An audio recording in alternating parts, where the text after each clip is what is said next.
Hey, deserving listeners, I thought I would answer patron emails today. This first email is from an anonymous patron. She writes, on the podcast recently, you have mentioned your previous work with individuals convicted of domestic violence. So just chiming in here, if you don't know, I've been doing these YouTube videos reacting to a reality TV show and looking at a relationship with allegations on one of the individuals that he has been violent with 3 past intimate partners. So I think maybe that's what they're talking about. So back to the email. You have mentioned your previous work with individuals convicted of domestic violence. So again, just chiming in here. Years ago, I worked at a agency in which I treated domestic violence perpetrators and the victims. And in group therapy, these people were convicted of a crime and were forced into domestic violence treatment. And it was very eye-opening to me because I had all the normal stereotypes of these sorts of people, and it was interesting to see them, or at least most of them, grow during the year-long mandatory treatment protocol. Going on with the email. We have seen increased rates in this behavior during COVID, and I am curious if you would consider a podcast on this topic. I would be curious about your response to statements that detract from responsibility. And she gives a number of different statements that domestic violence abusers will typically invoke to deny responsibility. So I'm just going to go one by one here. The first one is, it takes 2 to tango. So abusers will sometimes use this phrase. By the way, trigger alert, if you are sensitive to this information, you should be careful. So statements like, it takes 2 to tango. This is a common belief in society that has some merit some of the time. As a systems thinker, I often think this way, that in common conflicts in couples or in any relationship, it takes 2 to tango is a pretty good way of looking at it, instead of blaming one side or the other. If you hear me talk about relationships and conflict, you'll often hear me talk about that, in that each person is causing the other person's behavior unknowingly, and the behavior they're causing the other person is in turn triggering them to continue in the behavior. Like a common example, so getting away from a domestic violent relationships, I'll get back to that in a second, but just to explain systems theory, is say you feel like your partner is moving away from you, so you pursue, and your partner keeps moving further and further away from you, and so it feels like it's your partner's fault that your relationship is going down the tubes because your partner is moving away from you. But if we talk to your partner, they might say, my partner keeps invading my space, and I keep having to move further and further away from them in order to retain my own space in this relationship, in order to retain my own freedom. And I don't understand why they just keep invading my space. And so each person, because they're reacting to the other person, is inadvertently causing the behavior that they don't want. So as that person moves away, it causes the other person to pursue. As one person pursues, it causes the other person to move away. It's a very common scenario.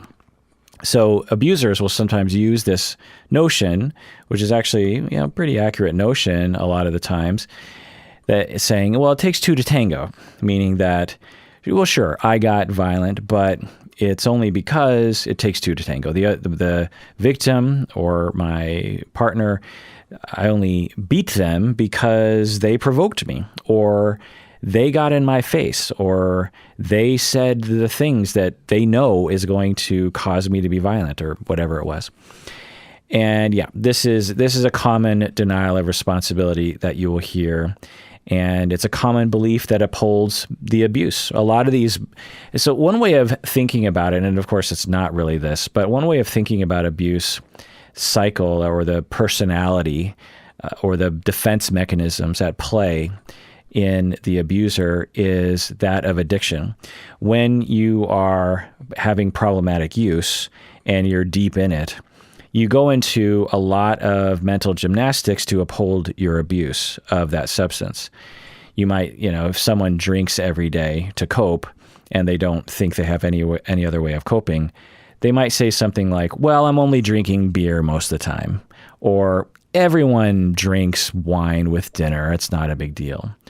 Or, I'm not using hard drugs, or, I'll quit. I could quit at any time. There's all sorts of things that people will say as a way of trying to shield themselves from really the acknowledgement that is hard to deny, which is that they have a problem. And so people who are abusers typically will go into those mental gymnastics as well for a variety of reasons. Now, I will say that there is a class of abuser that is a psychopath who doesn't really care about human beings and is a particular different class of human being.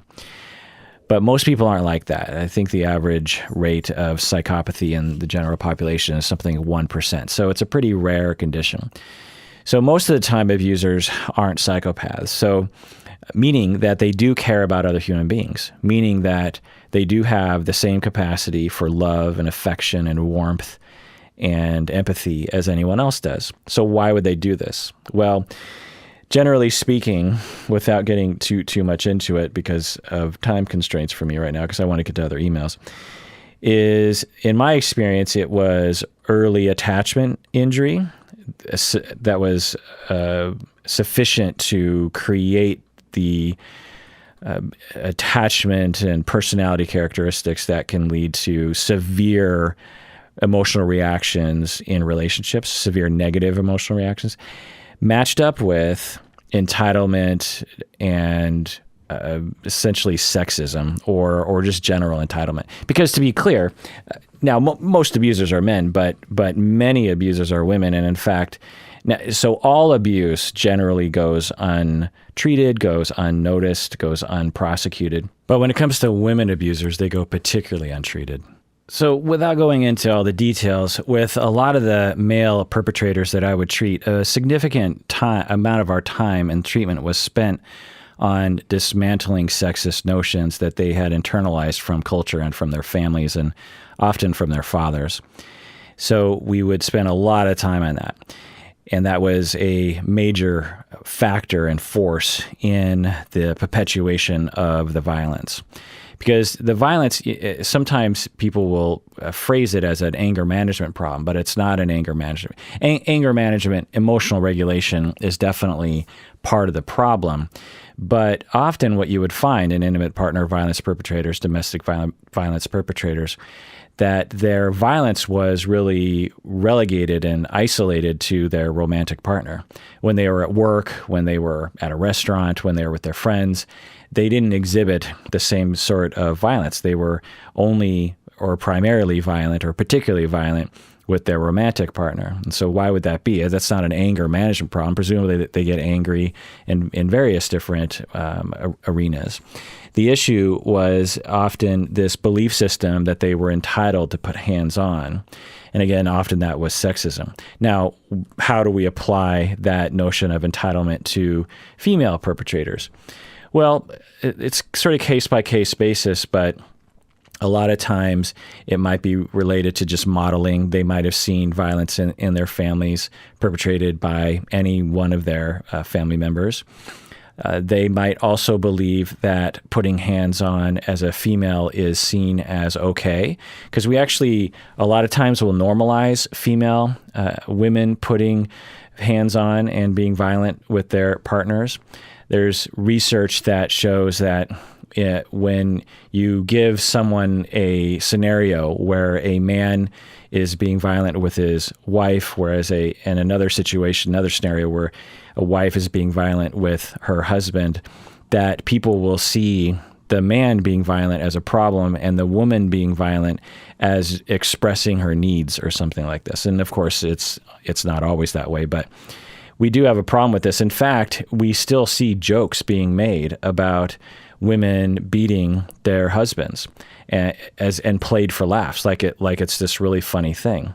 And we need to stop that, because there are many, many, many heterosexual relationships in which the wife is the one doing the violence. Now, with women, It's often not necessarily entirely violent. And the abuse repertoire, if you will, for any gender isn't just violence. It's also coercion, it's intimidation, it's threats, it's explosiveness, it's making everyone walk on eggshells, particularly your romantic partner. It's financial control, it's isolation, it's sometimes related to brainwashing techniques to break the other person down, to make them feel lesser and worthless. So there's a lot of different elements to it, and some relationships involve all of them, some relationships involve some of them to differing degrees. And so we just have to keep all that in mind. So there's that entitlement piece, and which is often related to sexist notions, and because we socialize men to be more superior and more in control of women, we see more rates of violence from men to women. The other component is attachment issues, which you'll hear me talk a lot about on the podcast, which is that perpetrators tend to have tremendous attachment difficulties growing up. Abandonment, parents who were abusive, parents who were using substances, foster care, adoption, sexual violence, witnessing domestic violence, criminal activity, these sorts of things. And the child will grow up, one, being modeled abusive behavior as a way of dealing with your feelings, and two, with just an enormous amount of worry about abandonment. Everyone wants attachment. Everyone wants closeness. Everyone wants warmth and security and loyalty and longevity of a relationship.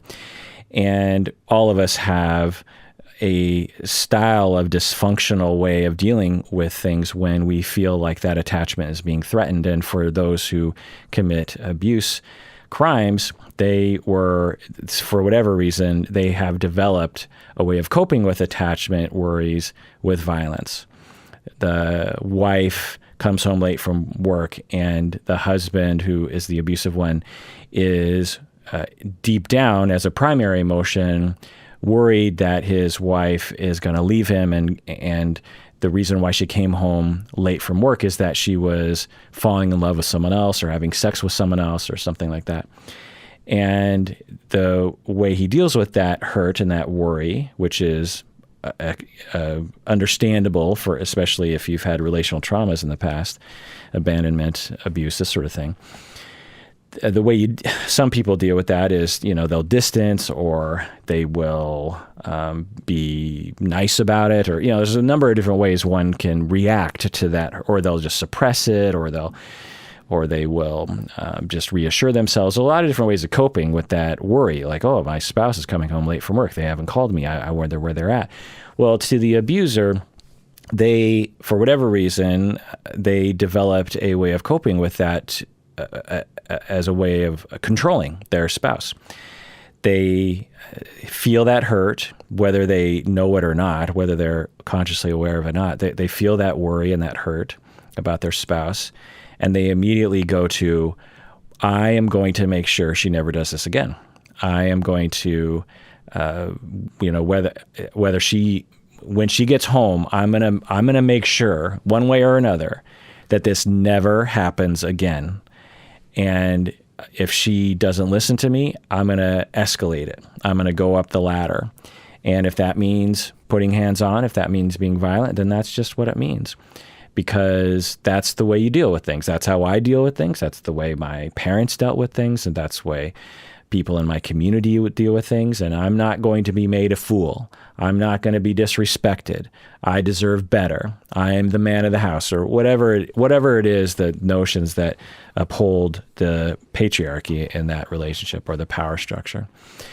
So getting back to the original statement that would detract from responsibility that the anonymous patron wrote in, it takes two to tango. So with systems theory, we do apply it takes two to tango in responsible ways.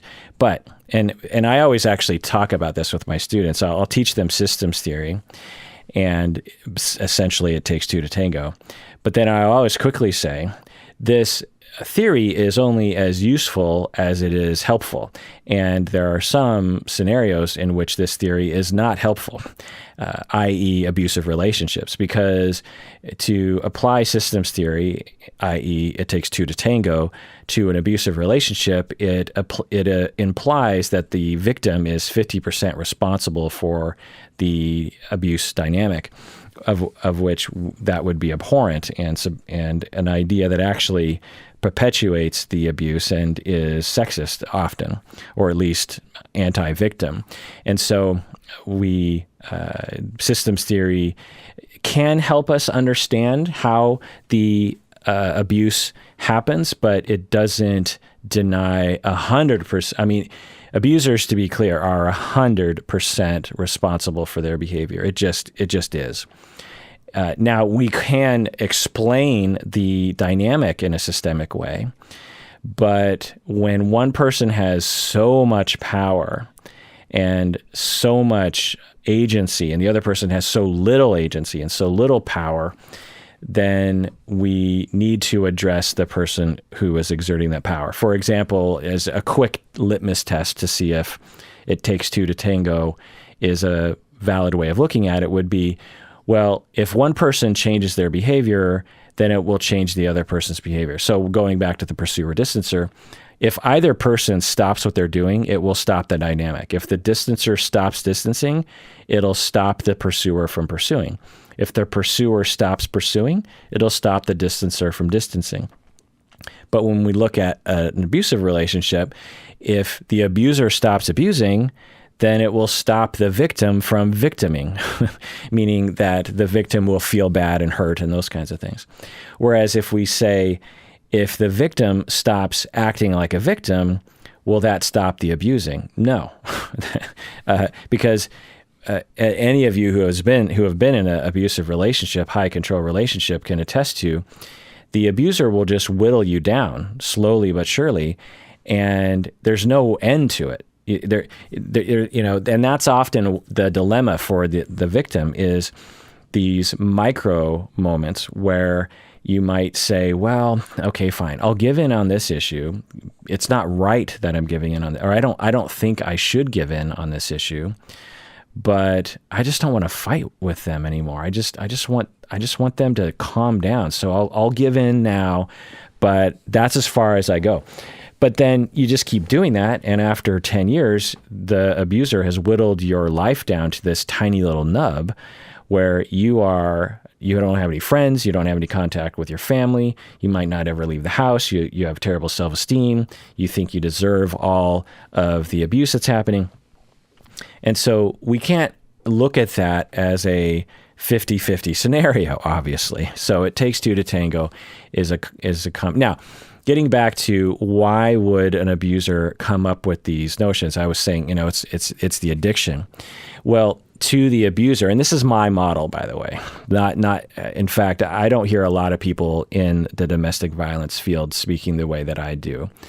I have, because I'm so attachment oriented, my language tends to be in that arena. So, similar to the way someone who suffers from alcohol addiction will need alcohol to function with life, they're self-medicating. The abuser needs violence to mitigate their attachment worries. They don't realize that the violence is extremely suboptimal to other ways of coping with attachment. But the abuser believes that the only way for them to get their attachment needs met is to be violent and to be controlling and to be intimidating. They were modeled that way, or they just learned that through experience, or they were taught that they were entitled to that, or there was something around that, who knows. But they do this violence because they don't know any other way to get their attachment needs met. Again, I'm talking about the 99% of people who are non-psychopaths. So when we have attachment injuries, we will resort to a set of coping skills. For me, for example, since I have been through a lot of therapy and therapized myself quite a bit and am in a pretty good marriage, I would like to think. When I have an attachment injury, I will sort of isolate, and I will think about it, and it sort of rattles around in my head. There's various different thoughts that happen in my head, usually not very functional at first. And so I try not to be in communication with the person that hurt me, with, like, for example, my wife, right away, because I know from experience I might say something stupid right away. And so I isolate, I think about it, and then I very quickly try to find a road to understanding the situation from her point of view, and try to understand what had happened that upset me. I'm trying to understand it from my point of view and from her point of view, because usually that helps me to calm down. Because if I just see it from my point of view, then I tend to be more hurt, essentially, because if I only see it from my point of view, then it feels bad to me. Whereas if I understand it from her point of view, then I'm like, oh, you know what? I was probably provoking her. I was probably being, and then she interpreted it this way, which makes sense. And then she did that. And then I very quickly try to apologize if I said anything stupid, or I try some sort of, return to balance and compassion or goodness in our relationship. I might text my wife, or I might talk to her, or whatever it is. Okay, so did I come out of the womb with that way of dealing with attachment injury? No. I learned this. It was modeled to me. I learned it in therapy. I tried it out. I learned it obviously as a couples therapist. I teach it. So this is something that I've practiced. Me and my wife have practiced over the years, doing various different things, trial and error, figuring out how each of us operate. So that's my way of dealing with attachment injury. Well, for some people, they don't have that functional way, or they have very limited ways of dealing with their attachment injury. It just so happens that some people deal with it through violence. Now, some of you might be upset that this proposes this empathetic notion or compassionate notion towards abusers. Well, that's up to you. All I'm doing is providing an explanation of which I have found to be true. I have treated abusers of various kinds, various types, and I've always found, and it's just my work, that it comes from attachment injury, and that when I get to that core and I get them to recognize their attachment needs and how they can deal with their attachment needs in a more functional way, I know we're on a road to wellness. Now, it doesn't necessarily end the abuse. Just knowing that is one step along the way, but habit is a problem. And people who are habitually coercive and they will often return to a very negative way of seeing their partner and a coercive way of acting towards that partner. Well-intentioned people who are smart and caring will sometimes return to that abusive behavior because it's so habitual and it's so ingrained in their brain, and it was so taught to them growing up that it's hard for them to even recognize in the moment that they are being abusive is the problem. So a lot of my work with abusers had to do with a lot of those elements. Anyway, so yeah, it takes two to tango, detracts from responsibility, and it upholds the power structure and makes it so that the abuser can continue abusing, essentially continuing to rely on their extremely destructive and dysfunctional way of coping with attachment injury. Another one she provided here in the email was, he or she, the victim, pushes my buttons.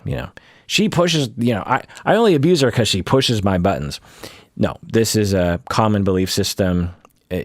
Almost universally, I would find that perpetrators would have these narratives that the incident in question that got them thrown into, by law into my therapy group, they would have a narrative along these lines. Well, she did this and I did this. And And it was interesting because when I first started treating them, since I'm kind of a trusting fellow, I tended to believe them. I knew in my mind, I was like, well, there's probably another side of the story.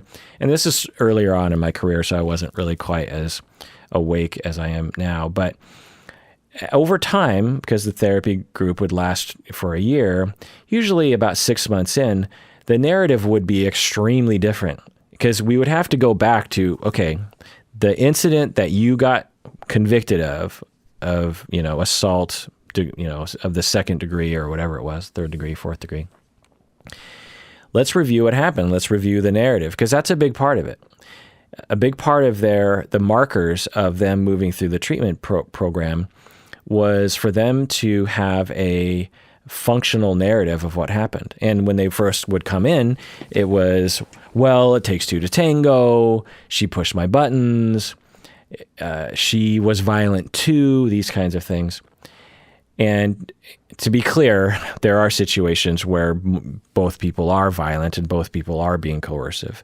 But in the people that we're talking about right now, where it's abusive relationships, that is something that will be used as an excuse. And so 6 months in or so, hopefully, the narrative will have changed to she was just trying to defend herself and I was losing control and I didn't know how to communicate my feelings and I put hands on because that's what my dad taught me that it was okay to do, those sorts of things. So the pushing of the buttons thing was something I almost always saw in perpetrators when they first came in.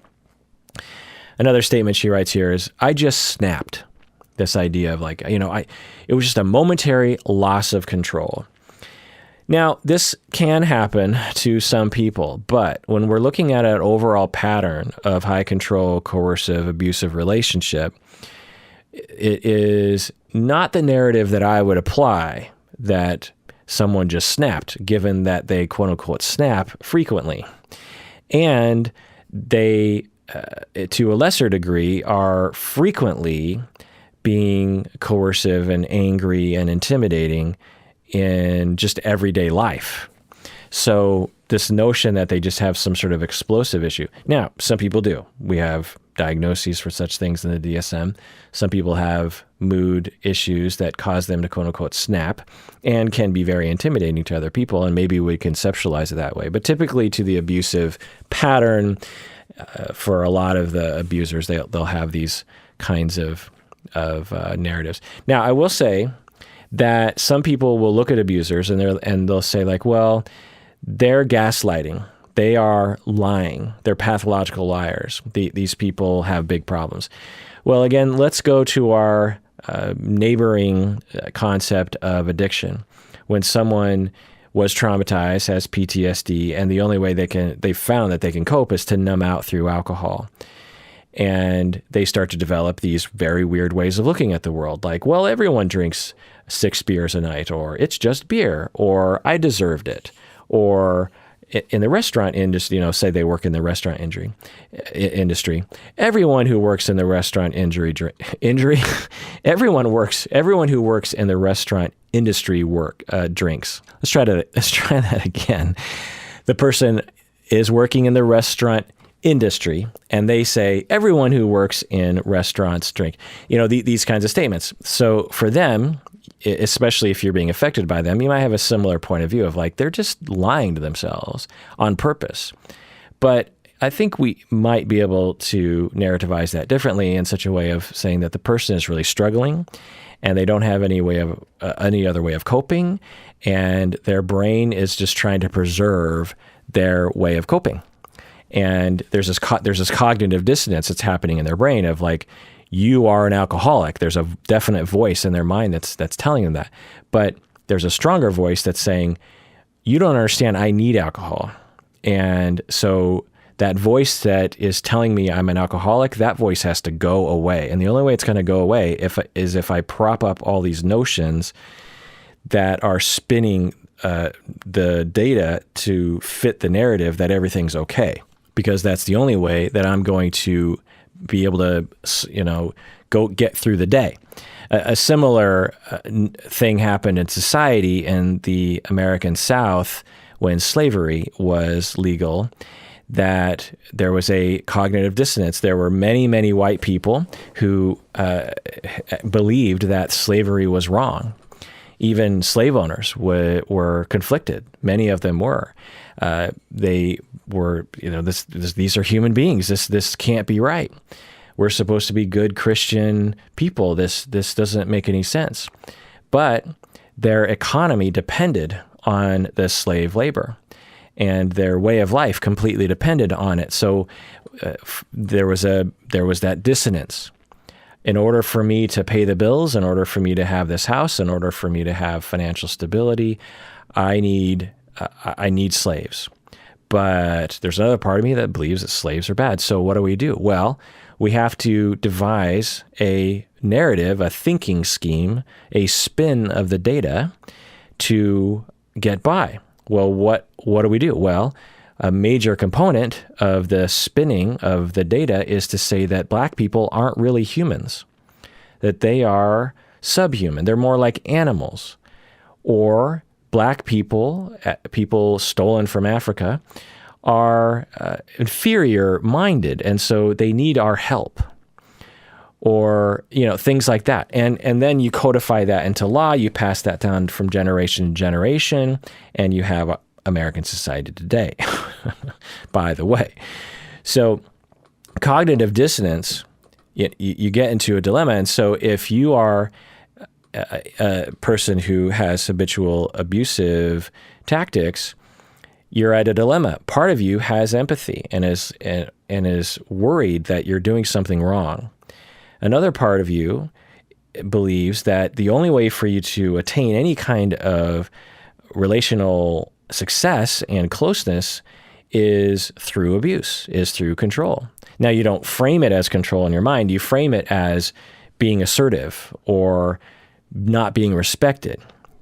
And so you have cognitive dissonance. What do I do there? One has to win. You're in a dilemma. If I go with my empathy, then I'm alone. That's the belief that it's false, but that's how they believe how things are going to go. My feelings of attachment, worry, and hurt are going to be ignored because I have no other way of communicating that, because the only way I can communicate that is through violence and intimidation. So I'm either going to be alone, or I can retain my empathy and my humanity and be alone, or I can forego my humanity and get closeness with other people. Of course, it's false closeness because the other person is just terrified to leave you. So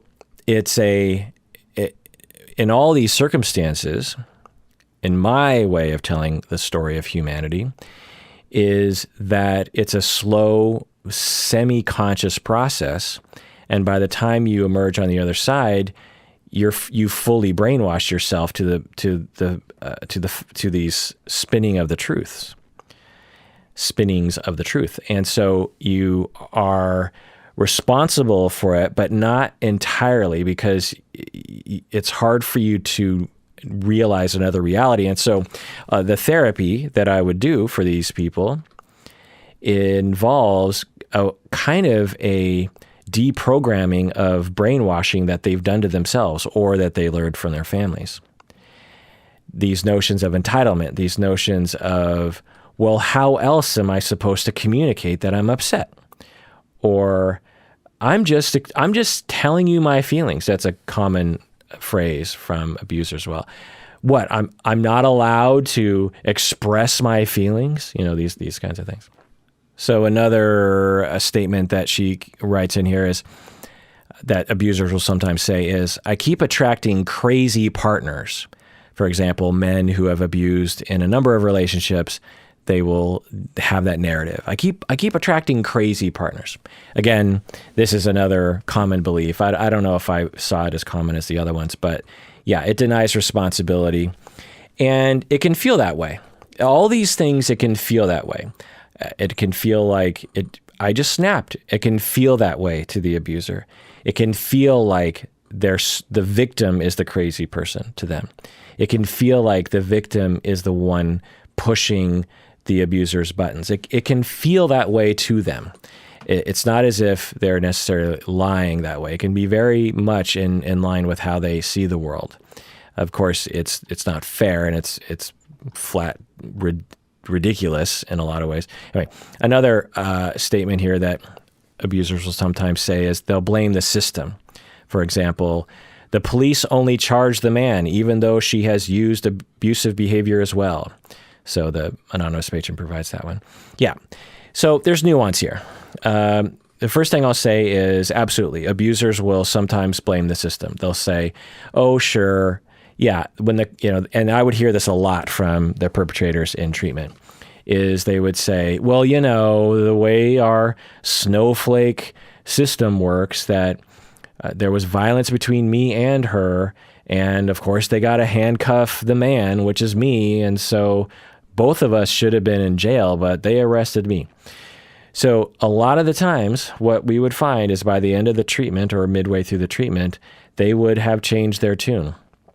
Not necessarily because we're coercing them to do it, but because they, through the treatment, would learn better ways of thinking and acting, and would have this new narrative that, they might say, "Yeah, my wife was being kind of violent, I would say, but I was being much more systematically violent with her. I was being much more angry and much more intimidating. And yeah, when she gets frustrated, sometimes she slaps me and this sort of thing. But overall, I was the one who was being the violent one." So, because the thing is if you beat someone, say a man beats his wife and intimidates her frequently, well, it stands to reason that the victim sometimes is going to lose her crap and come out swinging and slapping, So the abuser sometimes will just say, "Look, see, we both are violent, so therefore everything is equal." So there's that. And so they will often blame the system and say, "Oh, it's not really me, it's just the snowflake police," that sort of thing. Now, I'll also say that there is nuance here, because in a lot of, I can't remember the exact statistics, but I remember reading research that pointed to this notion that when the police show up, a lot of times they will assume the man is the one that's doing the perpetrating. Now, a lot of times it is the man in a heterosexual relationship, but there are times when it is mutual and or when it is the woman in the heterosexual relationship. And so there is some truth to that. Now, in an individual case-by-case basis, yes, there are certainly a lot of flat-out abusers who are using the system blaming as a way of upholding their power and their entitlement. But at the same time, there is some legitimacy to the general statement that the system is somewhat generally, on average, ignorant of female perpetrators. All right, so I talked for a lot longer than I thought I was going to talk about that. Let's take a break, and when we get back, let's get to some more emails.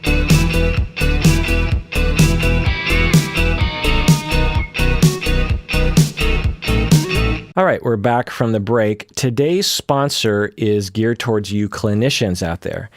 Many of you clinicians have emailed me asking questions about how to build your practice. Well, there's a solution: online therapy. And that's where BetterHelp comes in. If you're interested in building an online practice, go to betterhelp.com/inseattle to get started. Make sure you use the /in-Seattle because that helps us out. So betterhelp.com/in-Seattle if you're a clinician looking to get set up with BetterHelp. Research shows that people are increasingly turning to online therapy for various reasons, many of which we can think of, including the current pandemic. Research also shows that online therapy can be an effective way of helping people. Sometimes people ask me that. It's like, well, is online therapy, does it work? And the research generally shows that it can work as effectively as in-person therapy. There are nuances, but it definitely has a chance of helping for sure. I have colleagues and supervisees who love doing this sort of work, and they like it because they have more freedom, they get to work when they want to, they can travel more, these kinds of things. You get contact more people more readily. BetterHelp just gets you clients, that sort of thing. So if you're interested, I would say it's definitely worth checking out. Also, I've been told by BetterHelp that they take care of a lot of the business stuff for you, like, for example, getting clients, which is a big deal. Also, they apparently take care of your billing and insurance and that sort of thing. So go to betterhelp.com/inseattle to get started. That's betterhelp.com/inseattle. All right, this next email is from patron Alexis. She writes, since the pandemic started, I've been staying with my partner's family. It's been interesting. Since arriving, I feel like I am almost in a role of an armchair family therapist. Part of it has been me just feeling the anxiety of the family tensions and having the impulse to Alexis-splain a better way to approach conflict.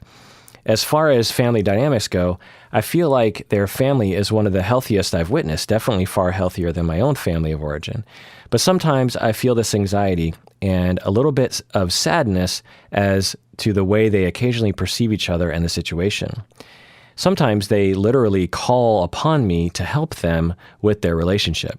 I constantly find myself wishing they would let me mediate. So basically, I'm not reading her whole email, but she basically talks about how there are times when they ask her to get involved in the family dynamic, and there are other times when she feels very compelled to get involved and they don't ask her. So she asks, what is up with the psychological impulse to play the fixer in this family? Anyway, that's it for now, and I'm looking forward to the live show. End of email. Yeah, in case you don't know, we have a live YouTube live show coming up, a live show. August 8th, 2020. It's our 12th year anniversary. We are celebrating 12 years of podcasting, me and Humberto, and we're going to podcast on YouTube for 12 hours straight. So join us there. We are going to be talking about all sorts of things and having all sorts of fun, and you can participate in the chat and that kind of thing. So go to YouTube, and August 8th, we're going to go from 10 a.m. to 10 p.m. Seattle time. So getting back to patron Alexis's question, well, it sounds to me, Alexis, like you're a little worried that you're overstepping your boundaries, and that in that you are kind of like a family therapist. And in your longer email, you talked about how you've learned a lot from this podcast, and it's helped you to see patterns as they're coming. And the thing I'll say is, it seems to me that at least some of the time, the family really likes it when you're involved. They reach out to you. So if you don't mind being involved, then you're in a unique position to help, because you don't come from this family, and maybe you have a better way of seeing the situation. That's what family therapy is. The other thing I'll say is that I would ask people when there isn't a problem you're not in the middle of a problem. I would ask people, you might just say, so I feel like sometimes I want to chime in and help people out because it hurts me to see other people hurting in this family. And so do you want me to Alexis-splain things, or would you rather I just stayed out of it? Or if you want me to get involved, how would you like me to get involved? That's just a wonderful question to ask. The other question to ask is, are you burdened with too much of the responsibility? Because certainly you deserve to just be a normal human being and not have to constantly be the family therapist for everybody. So those are the questions I would ask. But it sounds like some of the time they do want you to get involved, and you are helpful, and you don't mind doing it. So there's absolutely nothing wrong with being a helpful family member. It feels like armchair family therapist to you, but in the way I would put it is you're just being a helpful family member. Nothing wrong with that at all. You're not stepping your boundaries or your limitations, unless other people in the family are saying, yeah, you're a little invasive, your advice is a little dumb or unappreciated or something.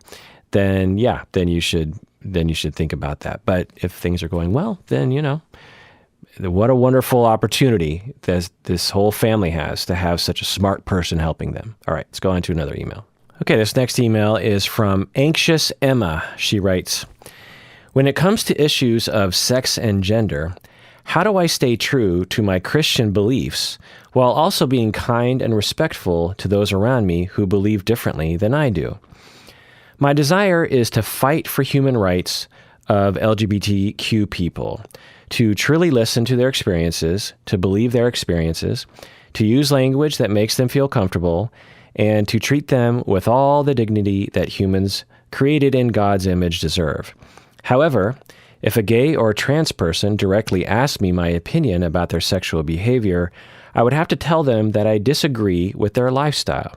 Is there room for me to be kind, to give dignity to all people, and still disagree with them? End of email. It's a great question, Anxious Emma. And the way you're asking it proves to me that you are a kind person. So I have been in a lot of debates with people about this issue. Actually, the person who is somewhat responsible for me starting this podcast is a therapist friend of mine that I grew up with. We grew up together and we both became therapists. And he is famous for doing conversion therapy. In other words, he's a Christian therapist who works on helping gay people not be gay anymore. And he himself talks about his own gay impulses and how he has used therapy and faith to cure himself of this. So I have had, I consider him to be a close friend. And I mean, we don't talk so much anymore because we live in different states and whatnot, but we were close enough to have some very intense arguments about this issue. And the reason why he's somewhat responsible for me starting this podcast is because I randomly had this idea 12 years ago in the summer of 2008 about starting a podcast because I was listening to so many podcasts at the time. And I thought, hey, maybe I'll just start a psychology podcast. And I went to lunch with him and asked, because he was big into media, because he was actually famous on TV shows and the internet for being a successful conversion therapist in a certain corner of the Christian community online. And I asked him about like media because I didn't know anything about it. And he was very encouraging, and he said, you're going to do great. And I think, his encouragement was part of the reason why I started this podcast. But anyway, so in all of my debates with him, which I won't go into detail, it always boiled down to one question, Anxious Emma. And this is and any of you out there who believe, regardless of what religion you're a part of, or even, separate from religion, if you believe that LGBTQ people are human beings, but they're doing something wrong, or there's something pathological about what they're doing. But particularly for you religious people, the central question is, are they sinning? That was the question that it always boiled down to. Because when I would talk to, if you live there are particular sects of Christianity, particular, groups, offshoots, or, subgroups of Christianity that believe that LGBTQ people are doing something wrong. I mean, just looking at the way you phrased it here is, that you use the phrase that you disagree with them. So Anxious Emma, you say, I disagree with LGBTQ people. I disagree with their lifestyle. So you'll hear all these kinds of phrases in this particular subculture of Christianity. I want to say subculture because there are many Christians who believe that LGBTQ people are not sinning, and God created them that way. So, including a lot of the Christians in Seattle, which is where I live. Now, there are certainly a lot of people in Seattle, Christians, who don't believe that, but I would say that a good number within Seattle proper do. So I just want to keep saying that. So, but because I've had these arguments with people, for example, my friend Jason, and the things that there's all these things they'll throw out, and I wish I had it in front of me, but there's all these, obviously Bible verses. There are anecdotes of people who will convert away from being gay to being straight and how much they love their life. And there'll be concerns about parenting, which of course is not empirically supported. There are references to the way nature created people and all these kinds of things, all of which has a lot of dubiousness to it. And we would debate that. We'd debate all those finer points. We wouldn't really see eye to eye. But then I remember when I was debating, his name's Jason Graves. You can actually look him up. And when we were going back and forth, and finally I just said, hey, I think what it just comes down to, Jason, is I don't believe that being gay is a sin, and I think you do. Is that what I'm hearing? And he would sort of dance around that, because there's something weird about some of these Christians that I've debated with, where they don't like to really boil it down to the foundation of their belief system, which is that being gay is a sin, that it's against God's will, and that God doesn't want you to do that. And I don't know why they dance around that. Maybe it feels like hubris to know the will of God or something, but of course that's what they're operating from. And so I would, I boiled it down to that, and he's like, yeah, I guess I do believe it's a sin. And I would say, well, there's a debate there, because there are many Christians who don't believe it's a sin. And who's right? Well, no one's right, because no one knows the Word of God. Everyone is looking at the same Bible. Everyone's looking at the same history. Everyone's looking into their hearts in this, individually in probably the same ways. And they're coming out with different answers. Some Christians believe that being gay, being trans, being bisexual, being queer is a sin. And other Christians are coming to a conclusion based on the same data that it's not a sin, that it's the way that God made them. And that's just the way it's going to be. But the way that the arguments get played out, it gets played out like it's some empirical fact. Like, well, of course they're sinning because blah, blah, blah, blah, and they'll have all this data. But, it's a belief system. And when you understand that it's a belief, it's just a faith, then you're just sort of stuck. But the question that I'll ask you, Anxious Emma, and any other of you out there that hold Anxious Emma's opinions, is to really search your heart for what a sin means. And what is God trying to tell you about sin? For many people, the central feature of what God is trying to tell people about sin is that it is purposely a sin is to purposely harm something or someone or yourself or something. That it is, to kill. Common sins that are obvious are murder, theft, violence, intimidation, taking from the poor, not giving to the poor. When someone is thirsty and you don't give someone a drink of water, that is sinning. It's pretty easy to understand. So how does LGBTQ people fit into that? Now, if you believe that gay people are sinning, then you can believe that. That's a belief system. But I challenge you to evaluate the system that God has laid out for you. Does it make sense as the way it is being taught to you? And also, what part of the Bible do you believe is the Word of God? And what part of the Bible do you believe is not necessarily the Word of God? Because I guarantee you there are parts of the Bible that you do not uphold, that you do not hold yourself to. And the parts of the Bible that you're holding on to, you just have to wonder, well, why?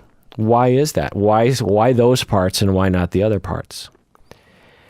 And again, what I would employ people to do, and what I've seen a lot of Christians do in my lifetime, they will search their hearts, they will search love, and they will come to the conclusion that, of course, LGBTQ people are not sinning, that they are not against God. These are good people living good lives, doing good things, raising good children, contributing to society. What could possibly be wrong with them? Now, if you have an answer to that question and you are very sure of it, then okay, I disagree with you, but I have no empirical data on the Word of God. I have no connection to the Word of God. No one does. But that's what I'm going to say. So, Anxious Emma, what I'm going to tell you is, but you're asking a different question. What you're answering is, is there room for me to be kind, to have dignity to all people, and to still disagree with them? And what I'll say is no. Given your belief system, you can act kind, but you're not being kind. You're not embodying a kind person, because you say in this email, I disagree with their lifestyle. I disagree with them. You even have that phrase, I still disagree with them. Those are your words. You disagree with them. You and your people disagree with them. That's interesting, isn't it? It's interesting to hear that. That doesn't sound kind to me. That doesn't sound like listening to me. Now, I know that you've been taught something. You did not emerge from the womb with this notion that LGBTQ people were disagreeable, that their quote unquote lifestyle. And by the way, I just want to point out this word lifestyle is a microaggression, because we don't call it the heterosexual lifestyle. We don't call it the cisgender lifestyle, right? We only call it a lifestyle when we're trying to categorize it and demean it as something that is other. It's there's the normal way of living, and then there's this weird lifestyle that's adjacent to the normal good way of living. It's not a lifestyle. You're not disagreeing with a lifestyle. As you said in this final sentence, you're disagreeing with them. You're disagreeing with who they are as a human being, as perhaps God made them, right? Now, again, I'm not going to beat you up, Anxious Emma. I have close people in my life who believe what you believe. And what I find is the further people go down a road of enlightenment, the faster they shed these notions. I'll tell you from anecdotal experience, I've never seen this belief system that you have. It sounds like you're in a transition phase, I'll tell you, Anxious Emma, because you sound to be like, it sounds like you're struggling with something. And maybe you're struggling with the last vestiges of the propaganda that has been pumped into your head that LGBTQ people are living a disagreeable lifestyle. Maybe, by you asking me, I'm guessing, Anxious Emma, that you knew that I was going to slam you a little bit because I've never said anything in this podcast that would support any notion that LGBTQ people are living a disagreeable lifestyle. So I'm guessing that you're at a transition. I'd like to think you're at a transition. And in my anecdotal experience, and I've seen hundreds of people go through this, I've never seen someone, as they learn, as they listen, as they educate themselves, I've never seen a single person retain those viewpoints. Those, I'm going to call it bigoted viewpoint. And so now I know some people will say, look, I'm not going to treat him badly. As you say, Anxious Emma, you're like, my desire is to fight for their rights. I want to fight for their rights. I want to listen to them. I want to use language that makes them feel comfortable. I want to treat them with dignity because that's the right thing to do. And that's great. I'm glad. But imagine if we did this about a different group of people, Emma. Imagine if we said, well, being black is wrong. I disagree with black people. Or I disagree with, foreigners. or I just disagree with them. I don't like their lifestyle. Well, you can't treat someone with respect and believe such a disrespectful thing, such a discounting thing, because to your particular version of reality, the only way for them to become agreeable to you is for them to not be who they are. A gay person is gay. A bisexual person is bisexual. They don't choose to be bisexual. A trans person is trans. And the point that I'll give to prove this is that people literally get murdered for coming out of the closet. And people literally get fired from jobs or denied jobs or get thrown out of their church or get thrown out of their families. Who wants that? That's why people stay in the closet. There's no closet for heterosexuality. There's no closet for cisgender people. Why?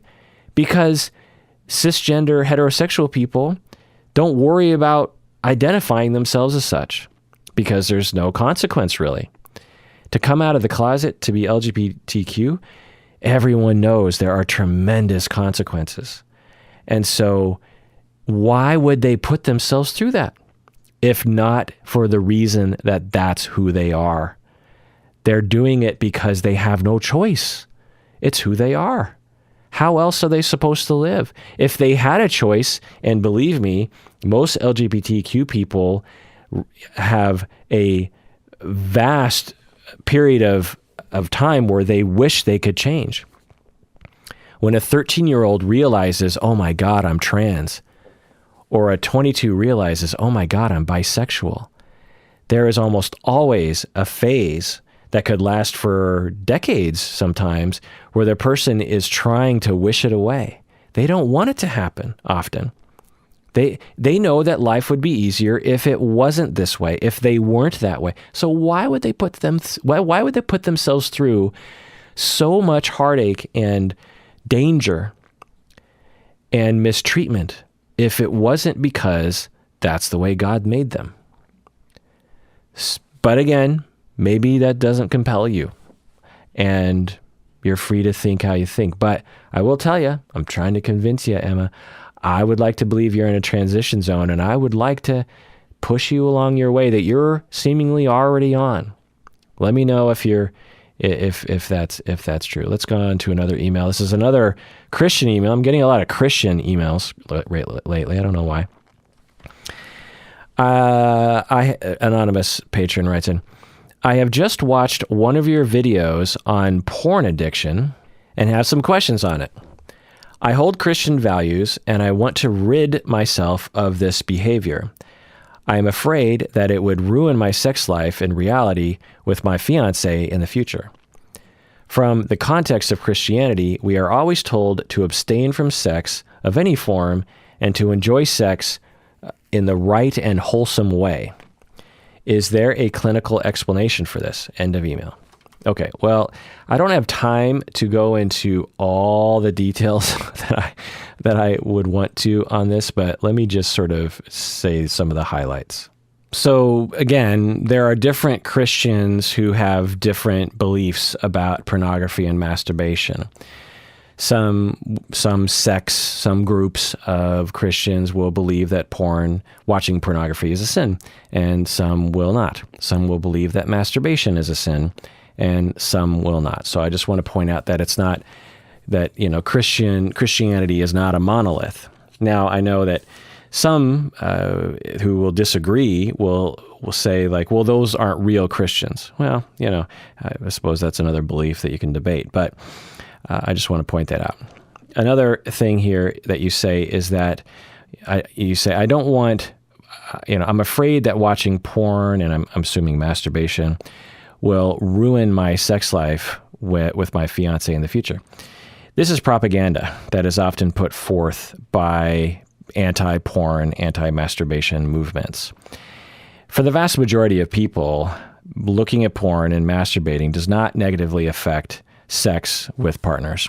It can, for sure. It can make you believe that sex is a certain way. It can make it so that you actually have a hard time being sexually aroused by an in-person partner. But these cases are rare. When you look at the statistics, essentially almost everyone, especially today, looks at porn at some point and masturbates. Some people do it often, with a good percentage of people doing it often. including women, if you're not aware. And so this notion that it somehow is this horrible thing for your sex life is just not supported by the evidence. It can be, for sure. And case-by-case basis, we have to watch out for that, and we have to educate people on looking for the signs. In the same way that alcohol, most people drink alcohol, but it only becomes a problem for a percentage of people. And so we need to educate people, like alcohol isn't inherently terrible, but here are the signs that you might be developing a problem. It's the same with pornography and masturbation. The other thing that you say is, from the context of Christianity, we're always told to abstain from sex of any form and to enjoy sex in the right and wholesome way. So you put right and wholesome in quotes, which I appreciate, because I think what you're saying is like, well, it's, right and wholesome is a debatable term. And yeah, it's a total social construction. For people who live in the sex positivity world, they will say that it's completely right and wholesome and wonderful to self-pleasure and look at ethical porn. And some people will say like, oh, porn is, someone emailed me because I mentioned something about pornography. I don't know what, because I don't feel like I talk about it that often, but they were upset that I had said something like that there's nothing wrong with looking at porn or something like that.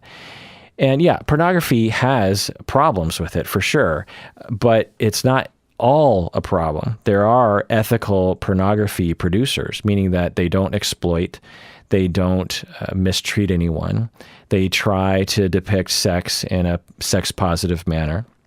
And so there's ethical porn out there, and there's a spectrum of exploitation and horribleness. And certainly we can point to examples of pornography being produced in some of the most horrific exploitation circumstances we could imagine. So there's that. But porn as a thing has a variety of things to it. And part of the reason why pornography has traditionally been pretty exploitative to a certain degree is that we have made it illegal to produce, and so in a lot of areas, and so people have to resort to crime in order to produce it. And so if we bring it up to legal standards and we regulate it, then we can actually help the performers and that sort of thing. Anyway, the point is that I just want to point that out. And this isn't really my area. I'm not an expert in this research area, and so the way I talk will reveal some of that. But anyway, in terms of the industry, I know a lot about pornography and masturbation and sexuality when it comes to humans because clients have come to me with this issue. Research also has shown that pornography can actually help people. There are data that demonstrate that people who look at pornography can learn good things about pornography. It can destigmatize sexuality for a lot of people. I'm amazed that in 2020, I still come across teenagers and young adults who have extremely stigmatized viewpoints of sexuality that wasn't induced by religion. It just came from society. So we have a long way to go to move towards sex positivity, whether you believe that sex before marriage or pornography is a sin or not. At the very least, even if we're looking at sex after marriage, there are a lot of people walking around with extremely sex-negative notions that have been given to us by society, including like women shouldn't enjoy sex, these kinds of things, or that your genitals are disgusting, these kinds. It's just really awful what we do to ourselves as a society. So pornography can sometimes help with that. It can sometimes harm that. But research has shown that some people actually benefit from viewing porn, which might be a shocker to you, but that's what empirical science will find. Now, to get to your sort of the core of what you're talking about here is like, well, I'm a Christian and I believe that, well, you're not really saying this when I really look at C. I hold Christian values and I want to rid myself of this behavior. I'm afraid it's going to ruin my sex life. We're always told to abstain from sex of any form and to enjoy the sex in the right and wholesome way. Is there a clinical explanation for this? So similar to Emma, I wonder if you're in a transition point, and because I'm guessing that you know how I'm going to answer this question. And so by the sheer fact you're asking me, because I'm guessing you didn't think I was going to say, yeah, sex is bad, okay? I'm pretty sure you didn't think I was going to say that. So by the sheer fact you're asking me about this, I wonder what that says about you and your transition and your struggle with this notion. And again, I just want to say there are plenty of Christians who follow all the other Christian rules and believe in sex positivity and believe that porn's fine and believe even that sex before marriage is fine and believe that LGBTQ people are fine. And that a lot of these notions just don't really fit in today's society anymore. Like, for example, in a certain way, if we sort of break down, because if you really study Christianity or any religion, Judaism included, you will find that the religion emerged out of a society, right? And the society often one way of looking at it is they would infuse laws into the religion to get people to follow the laws, because they didn't really have a system of government that we do today that upholds laws. And so they needed the fear of God to govern people's behavior. So one way of looking at it is they would infuse the laws of the land into the religion. Or another way of looking at it is that religion was just an emerging system of governing society, and that doesn't have any basis in reality at all, right? But, if you're a Christian, you want to believe in God. And so, we'll stick with the infusion idea. And so back in the day, before you had birth control, back when you might have violence if someone were to get pregnant outside of marriage, or murder and strife and questions about lineage and these kinds of things, it makes sense that you would really want to be buttoned up about sexuality, because so many bad things would happen when people had sex before marriage, or when they thought about their neighbor's wife, that kind of thing. But in today's world, when you just look at the empirical science, you find that people can live totally wonderful lives, looking at porn occasionally and masturbating occasionally and having sex before marriage. Their life isn't negatively impacted as a rule. There can be bad things that can happen, sure, but there also can be bad things that can happen if you wait until marriage to have sex. And so we might look at it that way. We might look at Christianity like, well, the Christianity of 2,500 years ago, what needed to infuse a different set of, or emphasizing a different set of guidance upon society so as to create harmony that doesn't really apply today. But that's just a way of looking at it. Some Christians will do that kind of philosophical historical exploration, and some won't. And so that's fine. It's your Christianity. You're free to define it as you will.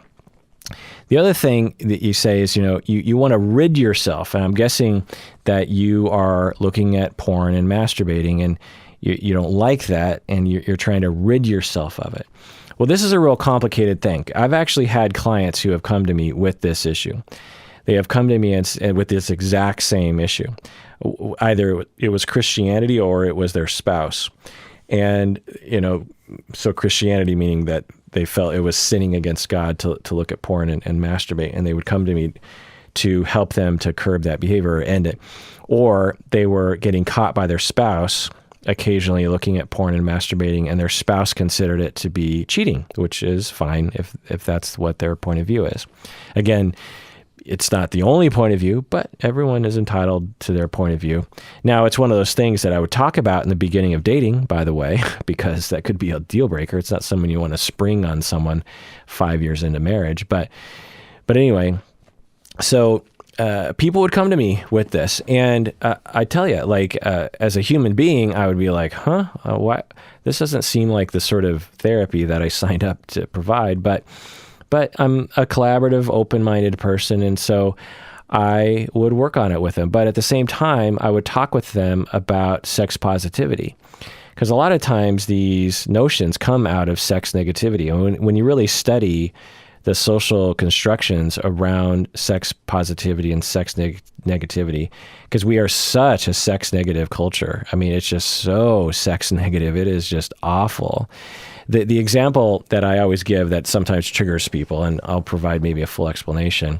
Well, maybe I won't do it because it sometimes triggers people. I'll relent. But my point is that we live in a society that looks at a lot of things that are natural and good for humans to think and do as gross and nasty and dirty and deplorable and sinning and perverted and these kinds of things.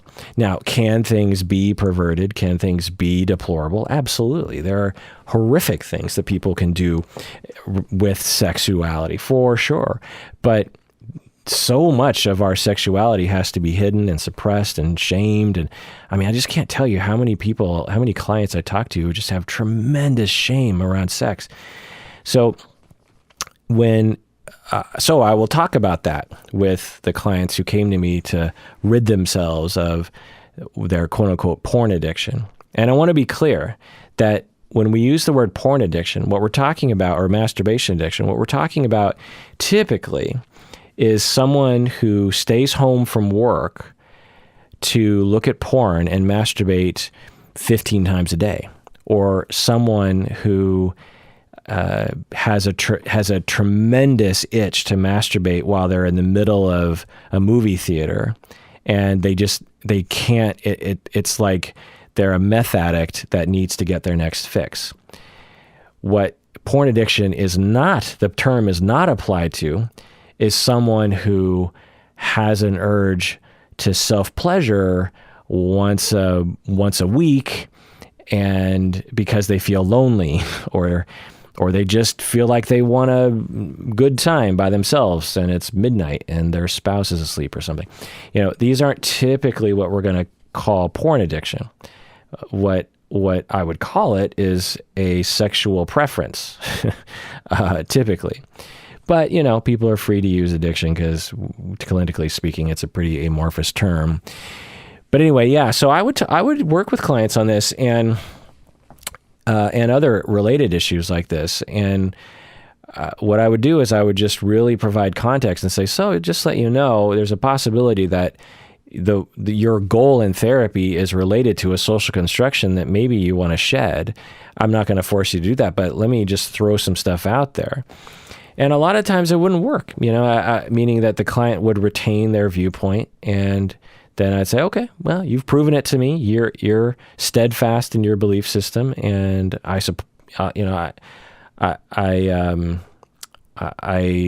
can respect that. Okay, so you want to work on how to reduce your masturbation and porn looking. And when we do all the things I would do of any compulsion management, which would be to learn triggers, to manage triggers, to talk about it often, maybe go to a support group, to have other ways of soothing yourself that are acceptable to you that could be replacing behaviors like actually having sex with your spouse or running around the block or whatever it is. And we'd work on that, and we would find success. And that's fine. I'm a collaborative therapist, and I worked on that with people. Anyway, so talked about a lot of things today. Why don't you let me know what you think? If you're on YouTube, comment below. And if you are not, you can go to psychologyinsider.com, click the contact button, and that will directly email me, and I will read your email. Let me know what you think. I particularly, I guess the most interesting question that I can think of to ask, what I'm interested in hearing is, have you, as a Christian, gone through some of these transitions? Have you transitioned from someone who believed that gay people were living a distasteful lifestyle and that they were wrong? Did you disagree with LGBTQ people, and did you move through a transition? Did you retain your Christianity? How did that work for you? Maybe I'll include some of your statements on a future podcast. I don't know. Anyway, everyone out there, please take care of yourself because you deserve it. You really, really do.